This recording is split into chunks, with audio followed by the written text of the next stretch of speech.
जय हिंद साथियों, स्वागत है आप सबका साहित्य शिखर क्लासेस के यूट्यूब चैनल पर। आज हम बात करने वाले हैं कि टेस्ट सीरीज जो है कब ज्वाइन करें और टेस्ट सीरीज ज्वाइन करने के क्या फ़ायदे और क्या नुकसान है। इस पे सबसे बड़ी बात है कि टेस्ट सीरीज ज्वाइन करने का उद्देश्य क्या होता है। टेस्ट सीरीज ज्वाइन करने का उद्देश्य होता है खुद का मूल्यांकन कर पाना कि मैं जो पढ़ रहा हूँ वह कितना मुझे समझ में आ रहा है, कितना मुझे याद हो पा रहा है और कितना जो इनपुट में मेरे अंदर जा रहा है वो आउटपुट कितना निकाल पा रहा हूँ। सबसे बड़ा उद्देश्य खुद का स्व मूल्यांकन करना होता है। अब क्या होता है कि कई बार जो है अभ्यर्थी जो है बिना अपना कोर्स कंप्लीट किए ही टेस्ट सीरीज ज्वाइन कर लेते हैं। और जब आपका कोर्स कंप्लीट हुआ ही नहीं है और आप टेस्ट सीरीज ज्वाइन कर रहे हैं तो स्वाभाविक है कि आपके उतने अंक नहीं बनेंगे, आपसे उतने प्रश्न सही नहीं होंगे जितने की होने चाहिए। और उस वजह से क्या होता है कि बहुत सारे अभ्यर्थी शुरुआत में ही तनाव में आ जाते हैं और वह तनाव कहीं ना कहीं उनके लिए घातक सिद्ध होता है। तो सबसे मुख्य बात है कि टेस्ट सीरीज ज्वाइन करने का एक सबसे शानदार टाइम, एक सबसे शानदार समय क्या होता है, कब टेस्ट सीरीज ज्वाइन करें। तो मेरा मानना है कि अगर आपको टेस्ट सीरीज ज्वाइन करनी है तो कम से भी कम आपका 2 बार कोर्स पूरा कंप्लीट होना चाहिए। जब एक बार जब आपका पूरा कोर्स कंप्लीट हो गया, अगर वो जैसे आप कहीं कोचिंग कर रहे हैं और फिर जो 7 दिन में आपको पढ़ाया फिर संडे को टेस्ट ले रहे हैं वो चीज़ अलग है।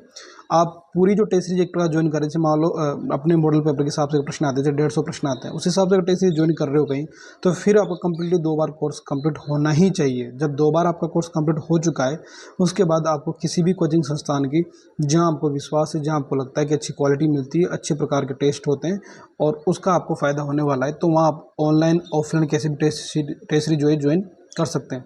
लेकिन कब, जब आपका कंप्लीटली जो है 2 बार कोर्स हो चुका है तब टेस्ट सीरीज ज्वाइन करें। अब टेस्ट सीरीज ज्वाइन करनी है उससे पहले कुछ बातें जो है आपको ध्यान रखनी है। उन बातों को आप जो है एक प्रकार से कंठस्थ कर लें, अपने दिमाग में बिठा लें कि टेस्ट सीरीज ज्वाइन करने का सबसे बड़ा जो है उद्देश्य वो है खुद का मूल्यांकन करना। मूल्यांकन किस प्रकार कि मैं किस प्रकार जो है एग्ज़ाम हॉल में प्रेशर को हैंडल कर पाऊंगा, किस प्रकार एग्जाम हॉल में इस निश्चित समय के भीतर मैं किस प्रकार प्रश्न को हल कर पाऊंगा, कितने प्रश्न करने की मेरी क्षमता है, किस प्रकार मैं जो एग्ज़ाम प्रेशर को हैंडल कर सकता हूँ, इस प्रकार की मेरी क्षमता है, उसको चेक करना होता है। ना कि ये कि उस टेस्ट सीरीज में मेरी कितनी रैंक बन रही है, किस प्रकार से मेरा उसमें नंबर आ रहे हैं। हो सकता है 200 स्टूडेंट उस टेस्ट को दे रहे हो और आपके जो है 200 में से आपके रैंक आ रही हो 150, 160 भी रैंक आपके आ रही हो, तो उस चीज़ को लेके तनाव में नहीं आना है। ये बहुत सारे अभ्यर्थी इस बात की जो है यहाँ सबसे बड़ी मात खा जाते हैं, सबसे बड़ी मात खाते हैं, क्योंकि वो क्या करते हैं उस चीज़ को सीरियसली ले लेते हैं कि मेरे तो क्लास में रैंक आ ही नहीं रही। और जिनकी अच्छी रैंक नहीं आती है ना उनका भी सिलेक्शन हो जाता है और जिनकी अच्छी रैंक आती है उनका भी सिलेक्शन नहीं होता है, क्योंकि टेस्ट सीरीज के जो प्रश्न हैं वो आपको ये नहीं सिखा रहे हैं कि इस टेस्ट सीरीज की वजह से आपका ये जो पेपर टेस्ट सीरीज में आया है यही पेपर आपके एग्जाम में आएगा। ऐसा कतई संभावना नहीं है। उसके हो सकता है कि एक भी प्रश्न वहाँ से आपके एग्जाम में नहीं आए, है ना। और हो सकता है कि 1-2 प्रश्न आ जाए, लेकिन वो 1-2 प्रश्नों से आपका जो पूरा का पूरा पेपर तो टेस्ट सीरीज आ नहीं रहा। तो टेस्ट सीरीज ज्वाइन करने का उद्देश्य होता है कि एग्जाम हॉल में प्रेशर को, माइंड को किस प्रकार सेट करना, किस प्रकार उसे तनाव से मुक्त कर रखी, किस प्रकार हम पेपर सोल्व कर सकते हैं, उस तकनीक को सीखना होता है। तो जब सही चीज़ ज्वाइन करें उसका उद्देश्य क्या है कि मुझे एग्ज़ाम किस प्रकार प्रेशर आता है, एग्ज़ाम किस प्रकार प्रश्न करने हैं वो सीखना है, इस उद्देश्य से ज्वाइन करें।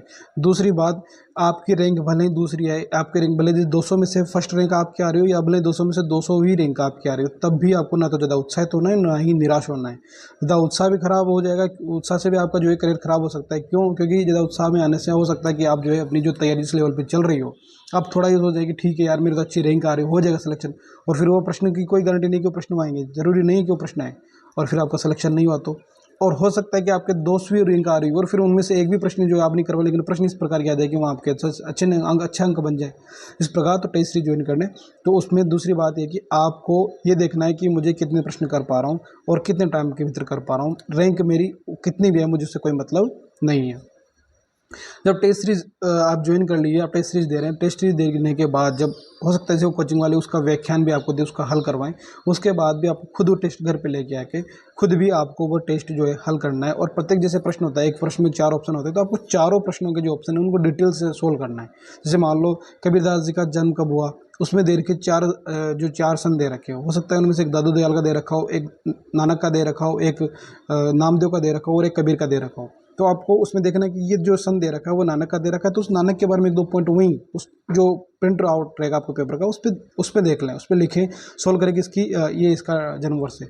उससे क्या होगा कि आप एक प्रश्न के साथ 4-5 प्रश्न आप जो है एक प्रकार से तैयार करते जाएंगे और आपका मेंटली लेवल एक प्रकार से बढ़ता जाएगा कि अगर प्रश्न ये नहीं आया, प्रश्न ये आ गया, तब भी मैं इसका आंसर निकाल लूँगा। ये खुद के लेवल पर तैयार करना है, ठीक है। अब बात करें कि टेस्ट सीरीज जब आपकी 2 बार कोर्स हो गया, फिर उसके बाद आपको टेस्ट सीरीज ज्वाइन कर लिया। टेस्ट सीरीज के बाद भी अगर आपके प्रश्न मान लो हमेशा गलती हो रहे हैं, आपका अच्छा स्कोर बन ही नहीं रहा, आप भले कितनी कोशिश कर रहे हैं, आपका अच्छा स्कोर हो चुका है, प्रश्न हो ही नहीं पा रहे आपसे, गलत हो रहे हैं, बहुत सारी समस्या आ रही है, तो उसका एक ही तरीका है।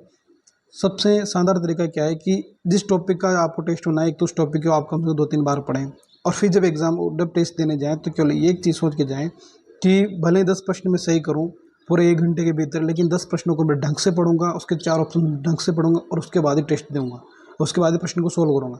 इस चिंता में कई बार क्या होता है ना कि हम समय को लेकर इस प्रकार दिमाग में चलता रहता है कि टाइम हो रहा है, टाइम हो रहा है, और हम प्रश्नों को उस लेवल से पढ़ ही नहीं पाते, जैसे नहीं है, असत्य है, सत्य है, ऐसे प्रश्न बहुत सारे गलत होते हैं। कई बार तो सीधे सीधे प्रश्न होते हैं वही गलत हो जाते हैं। जो हमारा एग्जाम हुआ था 2022 का व्याख्याता का, उसमें तो अधिकांश जिन अभ्यर्थियों के नेट जीआरएफ तक जो है क्लियर हो चुकी है, उन अभ्यर्थियों के बहुत सीधे सीधे प्रश्न गलत हो गए। जैसे अंग वधु का संपादन प्रकाशन किसने किया, संपादन किसने किया, ऐसे प्रश्न गलत हो गए। अब वो प्रश्न क्यों गलत हो रहे हैं? क्योंकि एक तो आपको कॉन्फिडेंस लेवल इस लेवल पे है कि हाँ मैंने सब कुछ पढ़ रखा है और मैं कर सकता हूँ, और इस लेवल एक ये है कि आपको जो है टाइम का प्रेशर आपके दिमाग में चल रहा है, तो प्रश्न को ढंग से पढ़ना है। भले ही आप 1 घंटे में 10 प्रश्न कर पा रहे, क्योंकि टेस्ट सीरीज ज्वाइन करने से आपकी वही क्षमता का आप विकास कर रहे हैं। आपने 10 प्रश्न किए इस 1 घंटे में, अगली बार आप 15 करेंगे, अगली बार 20 करेंगे, अगली बार 30 करेंगे। अब जैसे मान लो आप 1 घंटे में 50 प्रश्न तो करके आ गए, लेकिन घर आके देख रहे हैं कि बहुत सारे प्रश्न तो इस वजह से गलत हो गए कि आपको जो है आपने उन्हें सही से पढ़ा ही नहीं है, आपने उनका सही से देखा ही नहीं, ऑप्शन सही से पढ़े ही नहीं, उसे आप गलत करके आ गए। तो ये चीज़ नहीं करनी है। दूसरी बात, भले प्रश्न सीधा सरल प्रश्न हो या भले प्रश्न कठिन हो, सीधा सरल प्रश्न हो तब भी उसको उसी धैर्य के साथ पढ़ना है, जल्दबाजी नहीं करनी है, और जो कठिन प्रश्न है उसको भी उसी तरह पढ़ना है। और मेरा ये मानना है कि कम से कम प्रश्न को 2 बार पढ़े और फिर उसके बाद ऑप्शन देखें, और उसके बाद फिर आपको ये करना चाहिए कि हाँ इसमें से मेरा क्या प्रश्न है, इसका आंसर क्या बन रहा है, उसका जवाब देना है। इस प्रकार आप टेस्ट सीरीज का फ़ायदा उठा सकते हैं। अब एक सुझाव भी मेरी तरफ से है कि अगर आप टेस्ट सीरीज ज्वाइन नहीं कर रहे हैं तो उसके अलावा जो है सबसे जो शानदार बात ये है कि आप जो पिछले सालों के जो पेपर हुए हैं उन्हें देखें। टेस्ट सीरीज से ज़्यादा जो है मेरा तो मानना है कि आपको पुराने जो प्रश्न पत्र हुए, जो एग्ज़ाम हुए हैं, जैसे मान लो आप एक स्कूल व्याख्याता की तैयारी कर रहे हैं, तो स्कूल व्याख्याता के जितने भी एग्ज़ाम हुए हैं पिछले 4-5 एग्ज़ाम, जो उनके पेपर निकलवा लें और उन प्रश्न पत्रों को कम से कम भी एग्ज़ाम से पहले 3 बार पढ़ लें। फर्स्ट पेपर और सेकंड पेपर दोनों को 3-3 बार पढ़ लें, और उसके जो है आंसर भी आप जो है कहीं से भी देख के यूट्यूब पे वो सारे सॉल्यूशन करवा रखे हैं, जैसे मैंने भी करवा रखा है 1-2 16 वाला पेपर का, बाकी पेपर भी करवाएंगे, और भी जगह आपको यूट्यूब चैनल पे मिल जाएंगे। उनके सॉल्यूशन को देख के आप देखें कि हाँ इसका ये आंसर बन रहा है, इसका ये आंसर बन रहा है, और उस पेपर को पढ़ें। वहाँ से क्या होगा कि आपको एक अच्छी लेवल वहाँ पता लगेगी कि इस प्रकार के प्रश्न बनते हैं, इस प्रकार का एग्ज़ाम है, और इस प्रकार से आपने को सॉल्यूशन इसका देखना है, और मैं कितना जो मैंने पढ़ा उसका आउटपुट भी कितना निकाल पा रहा हूँ। तो टेस्ट सीरीज से ज़्यादा फायदेमंद ओल्ड प्रश्न पेपर होते हैं। टेस्ट सीरीज तो उद्देश्य क्या होगा? टेस्ट सीरीज का उद्देश्य तो हो गया समय प्रबंधन और तनाव से किस प्रकार हम एक समय के भीतर किस प्रकार प्रश्न हल करने हैं, लेकिन एक किस लेवल का पेपर आएगा वो लेवल डिसाइड करेगा आपके ओल्ड प्रश्न पत्र। तो उनको जरूर अपने पाठ्यक्रम में शामिल कर लें, अपनी तैयारी में शामिल कर लें, और उनको नियमित रूप से पढ़ते रहें। ये आपके जो कमेंट आ रहे थे कि टेस्ट सीरीज के बारे में कब ज्वाइन करें, क्या नहीं करें, किस प्रकार हल करें, और उसका किस प्रकार आउटपुट फायदे निकाल सकते हैं, इसके बारे में बात होगी। आप जो भी चाहते हैं कि सर इस टॉपिक बात करें तो उस पर जो है कमेंट कर दें, उस टॉपिक पर बात कर लेंगे। और आप सबको पता है कि साहित्य शिक्षा क्लासेस पर जो है स्कूल व्याख्याता और वरिष्ठ अध्यापक सेकंड पेपर का हिंदी का तो पूरा कंप्लीटली कोर्स चल रहा है, निःशुल्क पूरा कोर्स करवाएंगे। जो भी साथी तैयारी कर रहे हैं उनसे निवेदन है कि जो साथियों को नहीं पता अपने आसपास के, उन सभी साथियों को बता दें, वो साथी क्लास को ज्वाइन कर लें और अपने नोट्स बनाते रहें, तैयारी करते रहें। पूरा कोर्स जो है आपके एग्जाम से 1 महीने पहले पूरा कोर्स करवा दूंगा, इसकी पूरी गारंटी है मेरी। सामान्य शिक्षा विभाग के हिसाब से बात कर रहा हूँ।